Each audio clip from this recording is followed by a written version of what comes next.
but I am curious how all this came about because it kind of is a big deal, I think, for Tom at least.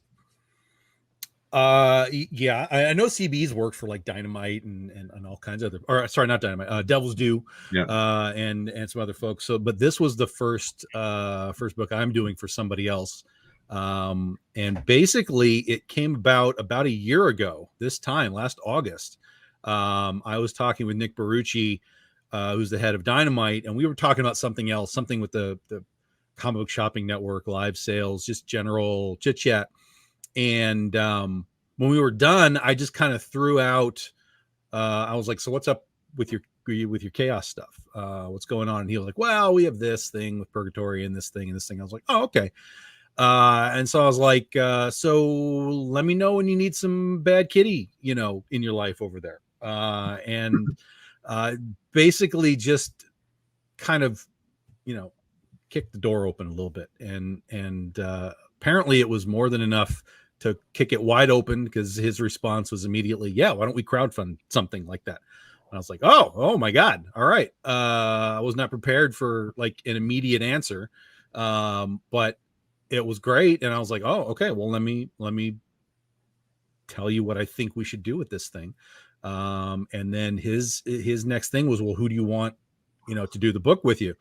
Because I was thinking like they would find an artist, they would find a colorist, they would, this is all new to me. So I was like, well, I got a couple of people I could show you. And I showed him two different artists because they had two different styles. So I showed him CB because I had worked with CB for so long.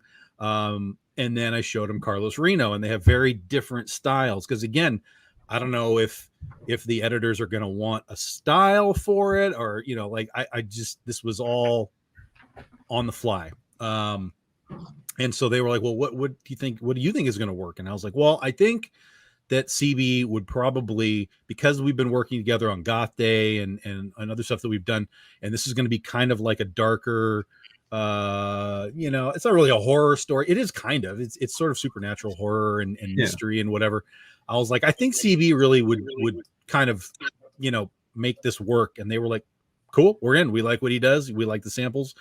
Set it up. So we got him set up, and we were off to the races. I had to write a script, and which for those that remember last year, I had elbow injuries right about this time as well. I couldn't even sit at the computer and type for very long.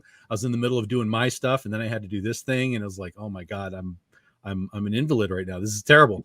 But we got it done over time. CB started working on the pages. We showed it to them. They were like, cool. And we just got it rolling. We really wanted to get it out last year because last year was the 20-year anniversary of Bad Kitty.